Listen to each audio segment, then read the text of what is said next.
Vou estralar aqui a cervejinha pra gente começar. E vamos começar então aí mais um vídeo do canal Plural com o Lucas. Infelizmente E nosso amigo aí, beleza? Matheus tá em isolamento. Ele não vai poder participar desse vídeo com a gente, mas a gente manda um brinde aí pro Matheus. No lugar dele, minha queridíssima veio fazer parte aqui com a gente nessa quarentena, no vídeo da quarentena. E para falar um pouquinho sobre a situação que a gente está vivendo, sobre tudo isso que está acontecendo, a gente trouxe a May, uma doutora, uma médica, que ela falou Doutora muito bem, ela não. falou antes da entrevista que ela não queria ser chamada de doutora porque ela não tem doutorado. Isso tem que ser elogiado. Parabéns pela sua postura, May. Você está certíssima. Então a médica May é, veio aqui entrevistar. Ela tá com a máscara porque ela não quer ser identificada por questões de pessoais aí Pessoais. do lugar que ela trabalha e tudo mais. Vamos respeitá-la. Muito obrigado por falar com a gente. E eu vou abrir então para a pergunta. Primeiro, Lucas, eu queria que você começasse com a gente com uma pergunta para Mai. Eu queria começar perguntando, ela como médica, né, e trabalhando dentro do hospital, como que tá o movimento, se tá tendo bastante procura, se tá dando conta de receber as pessoas, e o que que ela tá achando não ela pessoalmente, mas como médica, do isolamento. Bom, para começar, só para todo mundo ficar situado, eu trabalho numa cidade que ela não é o foco, ela não é nenhum local de muita abrangência de infecção de coronavírus. E São Paulo, Ribeirão Preto, algumas cidades específicas, elas são polos de infecção. A cidade que eu tô não é polo de infecção. Porém, essas cidades que estão um pouquinho longe de cidades polos de infecção, elas estão atrasadas em relação à transmissão do vírus de 3 a 4 semanas. Então, quando a gente vai fazer uma análise a respeito disso, olhando principalmente para a questão da relação de infecção, não vamos ter muitas pessoas infectadas nesse momento em cidades pequenas que não são próximas às cidades que possuem foco. E devido a isso, o local onde eu trabalho, eu estou trabalhando especificamente na linha de frente, não está tendo muita demanda. Eu estou atendendo de 5 a 6 pacientes por dia, só que são só pacientes suspeitos de coronavírus. Da última vez que eu acessei algumas estatísticas do meu local, do meu ambulatório, desses pacientes por semana, em média de 5 a 6 que eu tô atendendo, um terço, ou agora começou a subir, né? Eles estão ficando internados por suspeita do coronavírus. Então, o que está acontecendo? São Paulo, Campinas, Ribeirão Preto e cidades maiores que já chegou, que as pessoas contaminadas já chegaram e elas vieram principalmente de países estrangeiros, com avião da Itália, da China e por aí vai. Esses locais, eles estão com um maior contágio, estão em outra fase da pandemia. As cidades do interior, elas estão em fases diferentes.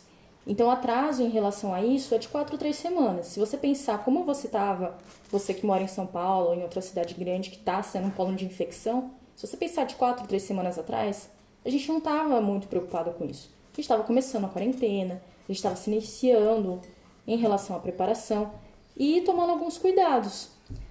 Mas a partir do momento que essas pessoas contaminadas saem das cidades grandes e começam a migrar para cidades pequenas e cidades interioranas, essa infecção migra junto. Então é como se fosse uma onda. Ela vem com mais força nas cidades que recebem principalmente os aviões e as pessoas estrangeiras. E a partir do momento que elas contaminam a cidade e as pessoas dessa cidade começam a migrar para o interior, para outras cidades menores e trazer a doença junto. Então o que a gente vê mesmo é uma diferença de fases da epidemia. A cidade que eu tô, atualmente, ela não está em uma fase semelhante a São Paulo, Campinas e por aí vai, Ribeirão Preto, etc. Ela está numa fase média, né? A gente já tem casos de transmissíveis na cidade confirmados mas a gente não consegue. Pessoas já estão passando para outras pessoas, né, que é considerada a fase 2, mas a gente ainda não tem uma ocupação de leitos de modo muito intenso, não foram usados todos os respiradores, e por dia eu estou recebendo uma quantidade média de pacientes suspeitos. Lembrando que não estou sozinha nesse ambulatório, né, são de 3 a 4 médicos que estão atendendo junto comigo. Devido a isso, eu acho que está sossegado em relação só por causa da quarentena, porque se a gente não tivesse feito essa quarentena, as pessoas teriam migrado mais rápido, essa onda chegaria mais rápido e não daria tempo da gente preparar o sistema de saúde para receber essa população. Até porque o local que eu estou trabalhando, ele terminou a preparação semana passada, sabe? Então você imagina se tudo viesse de uma vez, uma onda só, a gente não ia ter condições de absorver tudo isso. Eu queria perguntar, Certo? Você tinha comentado sobre isso, justamente, né, nas cidades pequenas a coisa está mais tranquila, não significa que as pessoas possam sair na rua. Acho que isso que as pessoas não têm muita consciência, de que não é porque a coisa está tranquila. Eu vi gente filmando hospital, falando que está vazio. Cara, se o hospital na sua cidade está vazio, é um bom sinal. É um sinal de que tipo, tá funcionando a quarentena. Não é um sinal que você pode sair de casa. As pessoas parecem não ter percepção disso, sabe? Exatamente. E em contraste, você que está acompanhando todos os dias, em São Paulo, como que tem acontecido, né, nessas últimas semanas? Porque eu lembro, no começo da quarentena pra gente, foi dia 22, né, amor? Do mês passado, 21, 22, eu lembro que São Paulo tava entrando como se fosse quase calamidade. Galera, ninguém na rua, um monte de gente. E foi piorando, ainda que com a quarentena foi piorando. Então, como que você tem acompanhado isso ao redor do país e do mundo também? O que tem acontecido especialmente no Brasil é que a gente está chegando nas cidades que são polos, que são epicentros da doença. A gente está chegando ao limite dos leitos. São Paulo, eu acho que ele se preparou muito bem. Eu acredito que ele ainda esteja aumentando o número de leitos, mas o Emílio Ribas, acho que o Hospital do HC, ele está chegando no limite. Praticamente quase 100% dos leitos estão ocupados. E eles são os hospitais de referência em infectologia. Então imagina, só lá provavelmente é só coronavírus. Fora os outros leitos que foram preparados e estão recebendo também. Então boa parte deles já estão começando a ficar muito cheios. A quarentena nesse sentido foi importante porque a partir do momento que a gente teve o primeiro caso, que ele foi o caso, digamos assim, mãe, entre aspas, de todos os outros, nós conseguimos perceber, isolar e rastrear ainda as pessoas que tiveram contato com ele. Então essa é uma primeira fase da pandemia, né? Quando os casos eles vêm de fora e a gente não tem nenhuma transmissão comunitária. Já na segunda, terceira semana a gente já começou a ter uma transmissão comunitária e a gente não tinha como rastrear, porque a maioria das pessoas elas são assintomáticas. E é muito difícil, mesmo que você use medidor de temperatura na porta de alguns estabelecimentos, máscaras, você não tem como prever quem são as pessoas que estão doentes ou não. Então, se você fala assim, mas na minha cidade, no interior, não tem nenhum caso, eu acho que a gente não precisa fazer quarentena, isso é um exagero. Errado, porque nós somos todos conectados. Então, todo dia chega carregamentos de outras cidades que provavelmente passaram por São Paulo, chegam pessoas de viagem, chegam pessoas que trabalham em outras cidades e adentram essas cidades pequenas. E a partir do momento que você tira todo mundo da quarentena, todo mundo começa a se deslocar mais ao mesmo tempo e piora a relação da transmissão. Não só do corona, né? Como você pode verificar... Mas outras doenças também. Acho que as pessoas também não... Menos gente na rua, menos acidentes de trânsito para a pessoa ir parar no hospital, menos gripe, com certeza. Coisas contagiosas, conjuntivite, qualquer coisa que você iria para um pronto-socorro, para um hospital, por causa de alguma contaminação, é posta em xeque por causa da quarentena. E por isso os hospitais ficam sim mais vazios. As pessoas parecem não compreender isso. Com certeza. A relação do hospital estar vazio houve uma orientação por parte do território nacional para que as pessoas não frequentem esses locais e deixem de livre acesso para aqueles que realmente necessitem. E eu acredito que realmente foi muito bem explícito, o pessoal entendeu. Não está eles não estão frequentando os postos de saúde, as unidades, os hospitais, os ambulatórios por coisas bobas. Eles realmente só estão indo em caso de emergência. E a quarentena que está dando certo. Porque se isso tivesse... se as pessoas estivessem amplamente circulando, fazendo todas as suas atividades normalmente, você ia ter um boom de casos tão repentino que a gente não ia conseguir absorver. E fora que, quanto mais pequena a cidade, menores são os centros de saúde. Se você pegar uma cidade super pequena, às vezes ela nem tem hospital. Às vezes ela tem um ambulatório, 2 postos de saúde, um pronto atendimento. Ou eu já fui em uma cidade que, uma época eu fui trabalhar, ela tinha um posto de saúde que funcionava como plantão. Então, de um lado você entrava para o plantão do pronto atendimento, do outro era o posto de saúde. Esse era o hospital, entre aspas, da cidade. Não tem leito, não tem nada. Então, assim, a partir do momento que você libera as pessoas para andar, imagina o caos que seria essas pessoas serem infectadas. Elas iam ter que ser transportadas para os grandes centros que já estão cheios e provavelmente elas não teriam atendimento. Elas iam vir a falecer mesmo. É bem triste. Então, tem que entender que a quarentena é necessário. E se as pessoas estão vendo que não existem pessoas internadas ou que o hospital não está cheio, isso é um bom sinal. É sinal que a quarentena está dando certo e que a gente está conseguindo absorver a demanda que está chegando por enquanto. Acho interessante esse controle que está tendo dos hospitais. A gente teve um caso, né, amor, que a gente foi essa semana, se quiser contar. Meu tio passou por um problema de saúde, aí a gente não sabe se é um início de infarto ou algo assim, mas o coração dele tá muito fraco.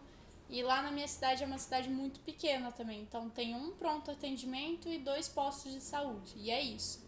No pronto atendimento não tem nada, então não tem exame, não tem nada. Então ele passou um dia no pronto atendimento, no dia seguinte ele foi lá e a médica da cidade falou: não, vamos ter que encaminhar para Jaú, porque aqui não tem como fazer exames. Encaminha para Jaú. Nisso, quem acompanha ele é minha avó de 70 anos. Eu achei bizarro, mas enfim. Na minha cidade houve um caso de morte já por coronavírus. E aí, claro, né, eu fiquei mais preocupada com a minha avó do que com o meu tio, que tava no hospital. E aí, porque ele estava medicado, ele estava com acompanhamento, ele não estava necessariamente tão em risco, assim. Quem tava, eu acho curioso isso, quem estava mais em risco mesmo era ela, exposta ali, né, ao hospital. E ela tendo 71 anos.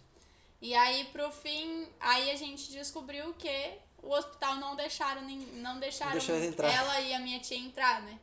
E aí a gente foi até a porta do hospital também. Tentar socorrer, ajudar de alguma forma.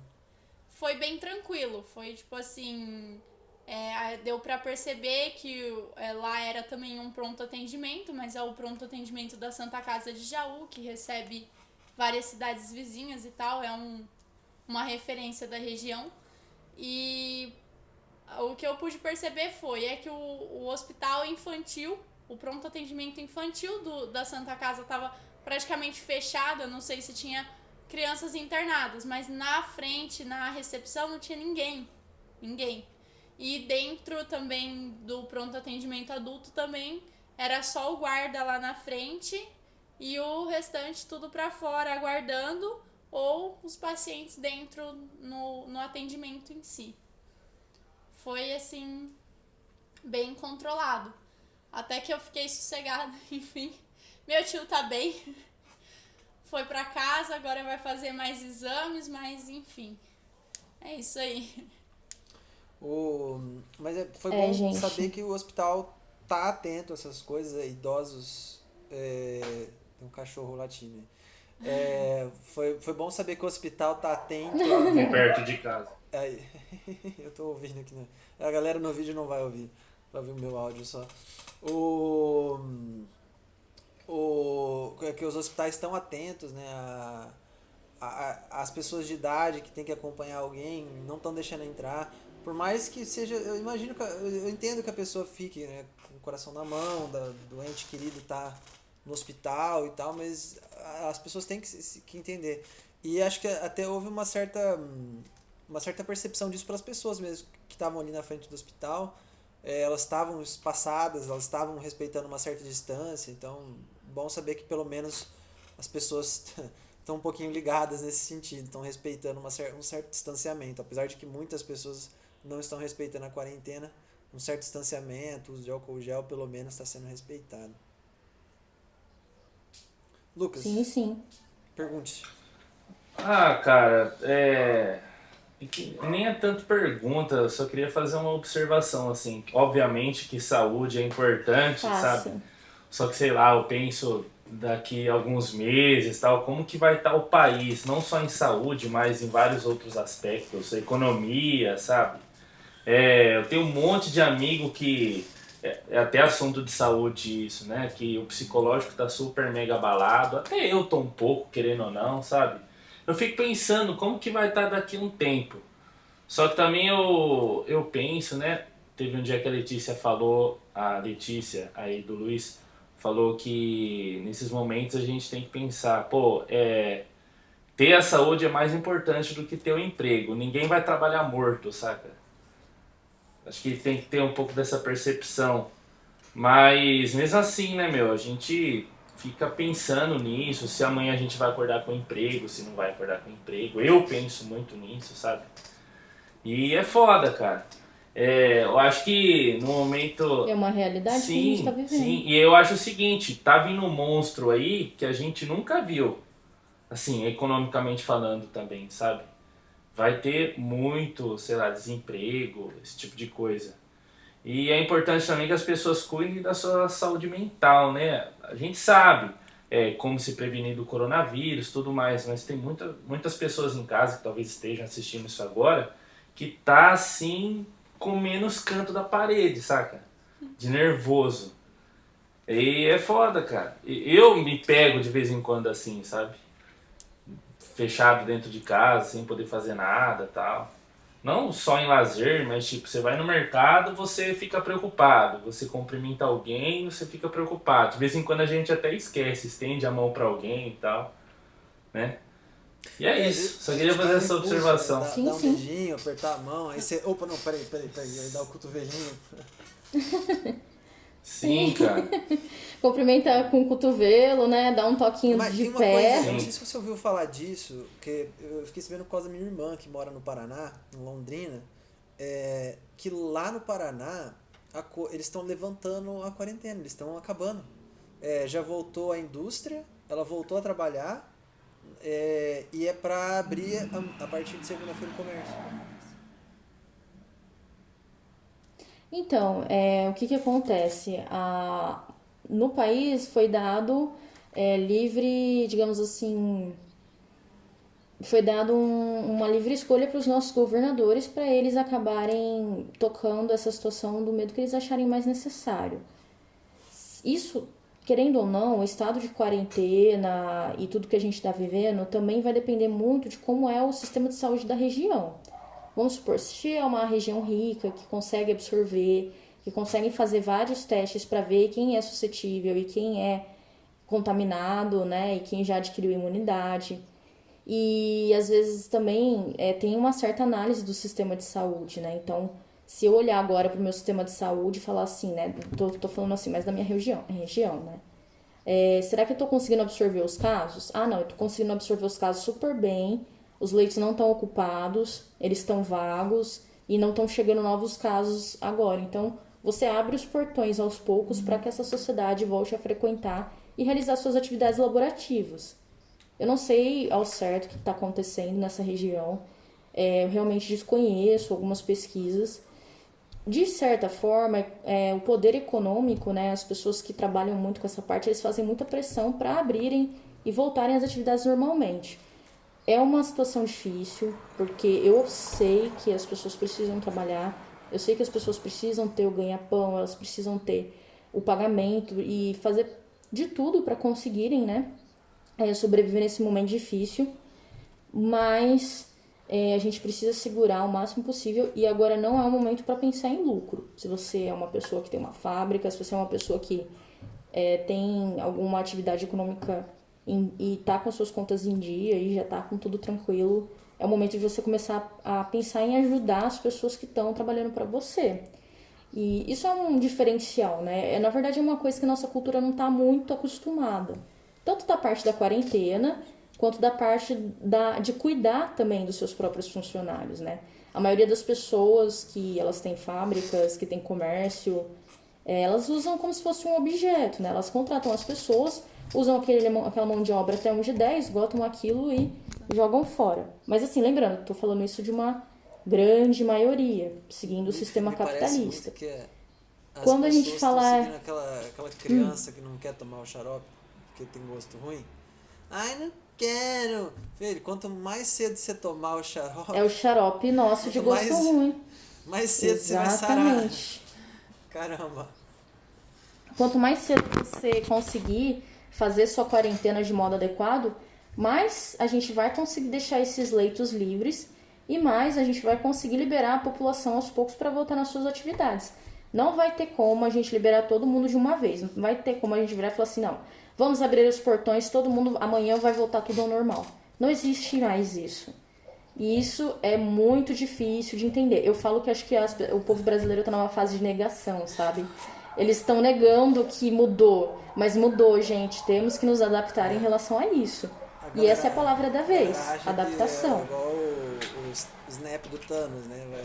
Do nada vai voltar todo mundo vai se abraçar. Tudo normal, a gente vai voltar no tempo. Não tem como voltar no tempo. Agora a gente, por exemplo, vai ter que ter um aumento das atividades digitais. Mesmo que, vamos supor, amanhã descobriram um super remédio e as pessoas vão tomar esse remédio, vão ficar curadas e tudo vai voltar ao normal. Mesmo que a gente tenha esse cenário super positivo e maluco, né, de repente achar uma cura de 99,9% de chances de eficácia, a gente vai ter que mudar. Então a gente não vai poder ter mais todo mundo indo para o trabalho no mesmo horário.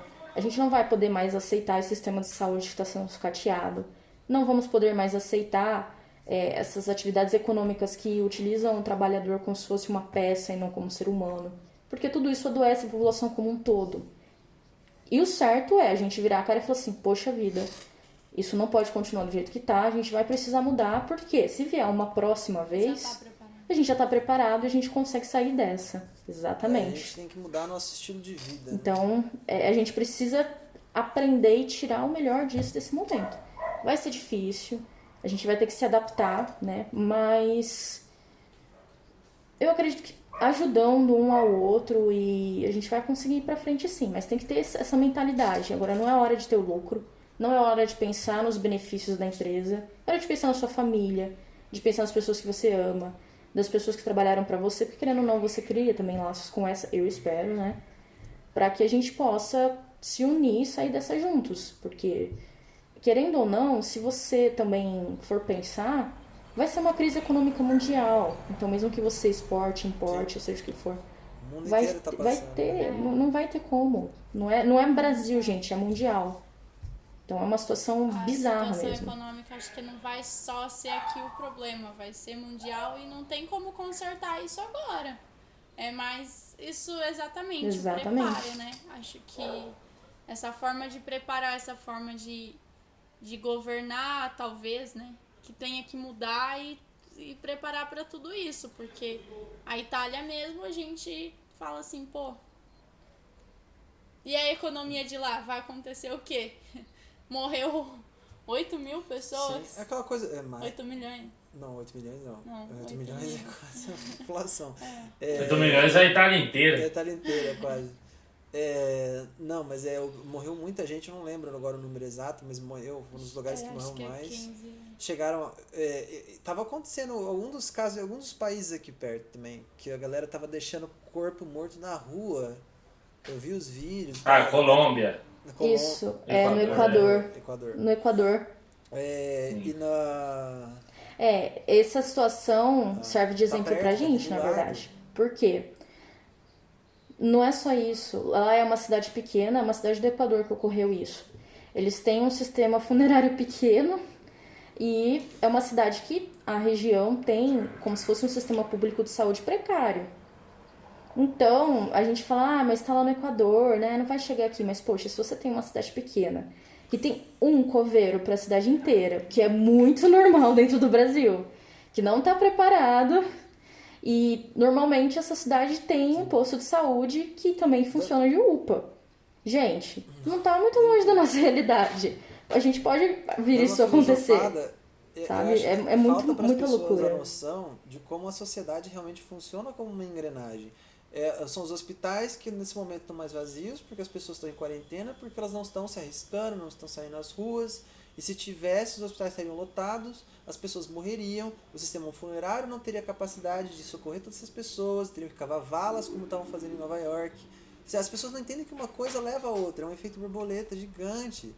E parece que não é tão difícil assim perceber isso. As pessoas parecem que focam num idealismo cego e é isso.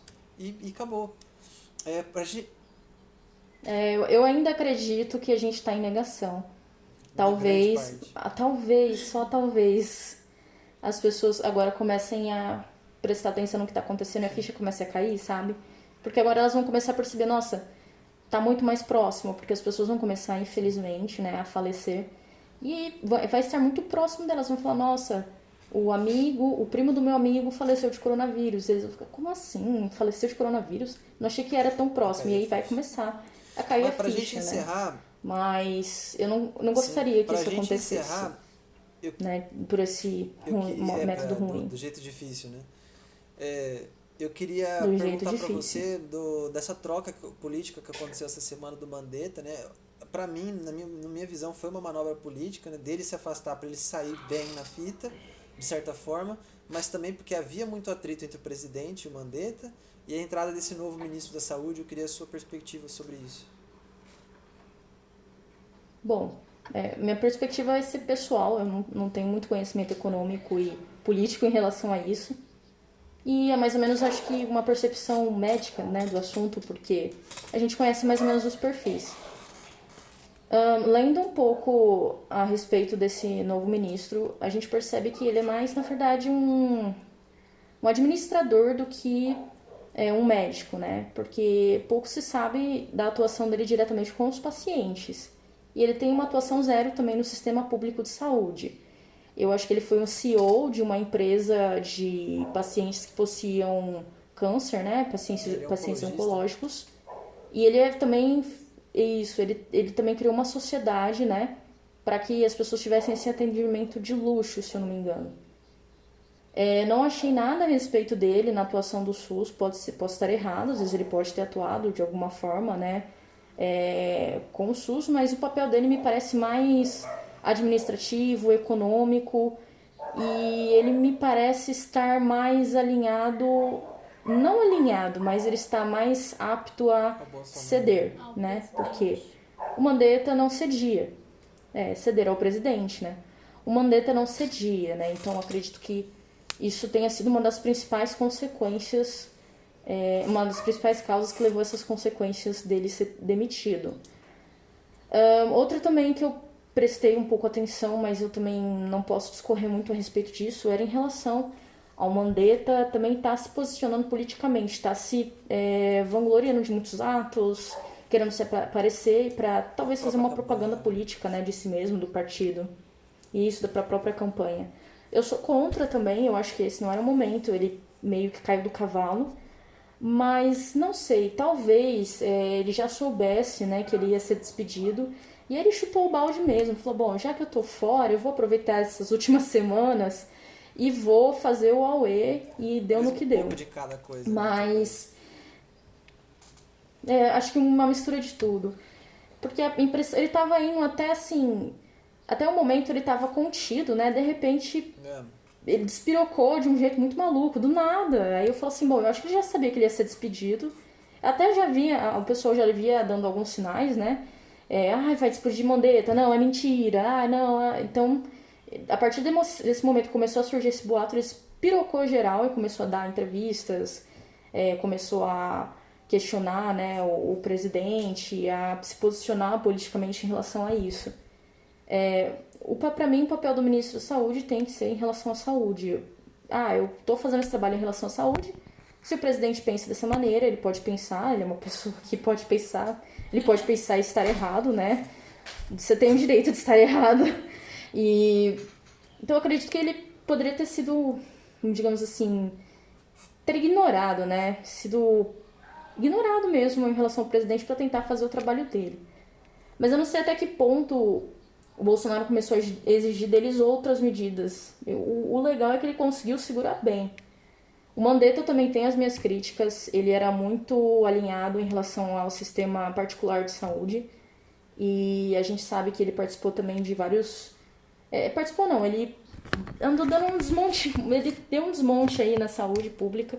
A partir do momento que estava trabalhando, a gente percebeu que começou a piorar com a entrada do Bolsonaro. Eu estava trabalhando e entrou o Bolsonaro e o Mandetta. Já estava ruim, mas piorou muito.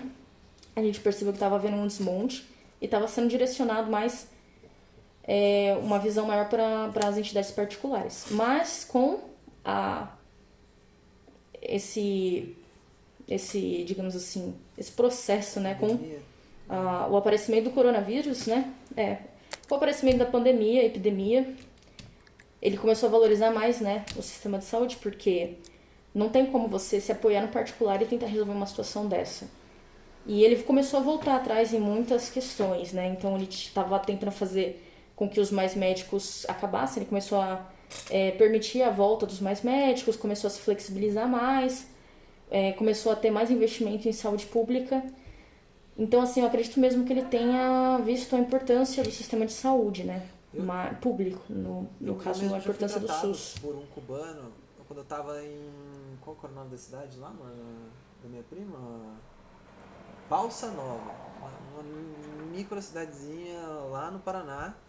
E não tinha médico praticamente na cidade, né? Tinha esse cubano, tava o único ali de plantão naquele horário, e me salvou, porque realmente minha garganta de alergia estava fechando a ponto de quase não conseguir respirar.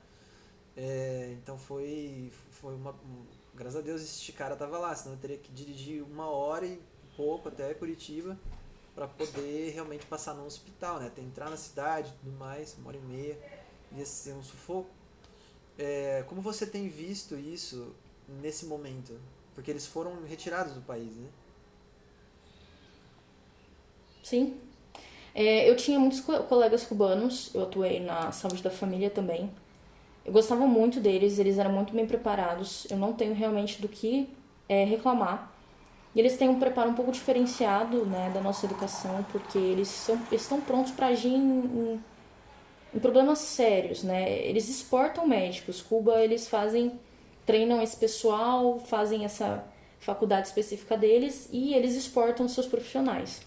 Então, assim, eu tive o prazer de trabalhar com pessoas muito bem preparadas que até me ensinaram várias coisas.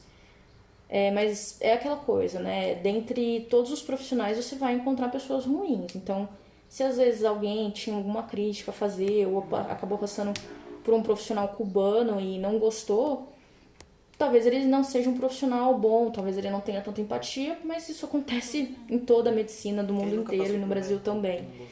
Não só na medicina, mas sim, com certeza. Tipo de lugar, é verdade. Em todas as áreas, todas as profissões. É humano. Com certeza. E esses... É humano, né? Exatamente. Esses colegas meus, eles eram super bem preparados, eles eram muito bacanas. Eles tinham contato com a família deles. Realmente, eles recebiam só alguma parte do salário, o outro ia para Cuba mesmo. Mas eles falavam que eles não ligavam, né? Porque esse salário ia para educação, para saúde, e eles tinham saúde e educação de qualidade. Em geral, não tive nenhuma observação em relação a serem espiões comunistas ou não serem médicos, todos eram médicos mesmo. Eles também atuavam muito bem, principalmente em locais... nossa, não entendo isso. Eles atuavam muito bem em locais que tinham poucos recursos, porque eles são treinados para agir nessas ocasiões, né, de suporte. Bom, mas aí a partir do momento que entrou o Bolsonaro, ele criticou muito os médicos e começou a falar que eles eram espiões cubanos, que eles não tinham feito uma prova, que não estavam preparados. E também teve um apoio, de certa forma, de uma parte dos médicos, né? Porque, querendo ou não, os médicos acreditam que isso... Os médicos mais velhos, e eu também não vou generalizar todos, mas eles têm uma certa honra, sabe? Um certo orgulho médico. E eles não querem que uma pessoa chegue e tome esse lugar. Eu não tenho nada disso, eu acho super errado. E até porque o que aconteceu, né? Ocorreu a abertura da inscrição para os mais médicos. Primeiro para os médicos brasileiros, depois para os médicos brasileiros que estavam estudando no exterior, e depois abriu para os médicos cubanos. Então, assim, os médicos brasileiros já não foram trabalhar, sabe? E hoje, se você pegar, não agora, mas há 6 meses atrás, quando ocorreu esse episódio e os médicos cubanos foram embora, e aí os médicos brasileiros se alistariam, entre aspas, para poder pegar essa força-tarefa para eles, né, para poder entrar no lugar dos médicos cubanos, não houve preenchimento de todas as vagas. Então é isso que as pessoas têm que entender. A gente não, em algumas regiões não tem médico naquela região. Não tem médico que queira ir para aquela região. Então, se você tem essa situação específica, você pode muito bem abrir essa vaga para algum médico estrangeiro. E eles também faziam provas, tá? Eles chegavam, porque eu perguntei diretamente para eles. Eu falei, mas vocês fizeram alguma prova? Porque na minha faculdade eu também fui, digamos assim, educada dessa maneira, né? Tipo, eles não fazem prova. Eles vêm, a gente nem sabe se eles são médicos de verdade, porque eles não conhecem a medicina brasileira. E quando eles vêm pro Brasil, eles ficam associados a uma universidade, que eles têm que fazer algumas provas, e eles fazem, entre aspas, uma reciclagem para eles poderem atuar dentro do país. Assim, sabiam muita coisa, era muito bacana, eles eram super humanos, atendiam muito bem todos os pacientes. Era uma medicina mesmo bem diferenciada, e era uma medicina mais familiar e mais humana. O que eles falam que eles estranhavam no Brasil é que em Cuba eles tinham os exames mais rapidamente e melhores. Então, assim, você fala, nossa, né, quem será que tá certo ou que tá errado? E no final foi isso, né, eles acabaram retornando. Alguns ficaram porque construíram família, construíram toda uma vida aqui, mas boa parte deles não estava conseguindo atuar por causa dessa desqualificação, né, do diploma. E agora a gente vai ver o que vai acontecer. Mas, assim, dos que eu conheci, todos passaram no Revalida e já estão atuando no Brasil normalmente. E, querendo ou não, o Revalida é uma prova muito difícil. Às vezes nem os brasileiros formados no exterior conseguem realizar. Mas é o que aconteceu no Brasil, né? Essas coisas malucas. Você quer adicionar alguma coisa? Eu sei que eu tô sendo mediador, né? Tô falando de não, sim, tranquilo. Não, também a questão, né, dos serviços essenciais, a gente tinha comentado isso uma vez. A gente vai no mercado, vai na farmácia, a gente repara o preço das coisas, né, nesse momento. E assim, são coisas realmente essenciais numa casa, alimento básico, arroz, feijão, leite. Eu fui no supermercado e a caixa de leite tá 4 até 5 reais, sabe? A galera tá abusando um pouco do momento que a gente tá. Até na farmácia, o álcool gel, já na internet, vários posts já falaram sobre isso, né? Tem lugar que o álcool gel tá 30 reais. Feijão, um saco de feijão 10 reais, um saco de açúcar 11, 12 reais, sabe? Realmente, a gente vê nessas horas que a gente pode mostrar o melhor da nossa humanidade, a gente, na maioria dos lugares, está vendo o pior, saca? E, cara, isso... O pior, exatamente. Nossa, isso só diminui um pouco, assim, na minha fé na humanidade, saca? E é isso, cara, eu queria só... Quem que você quer ser nessa hora, né? Você vai ser o cara que vai cobrar 30 conto pro álcool gel, ou o cara que nem a gente tá tentando fazer, né? A gente comprou um galão de 4 litros e meio. Se alguém, tipo, acho que eu já ofereci pra você uma vez, se alguém dos nossos entes aqui, nossos próximos, tá faltando álcool gel, a gente oferece de repor. O que a gente vai fazer com 4 litros e meio de álcool gel? Não, a gente vai ajudar quem precisa, tá ligado? Sim, não só da parte não só da parte do comércio, assim, mas também da própria pessoa. Tem gente que vai no mercado e faz um estoque de papel higiênico, faz um estoque de comida e não deixa lá para os demais e tal, né?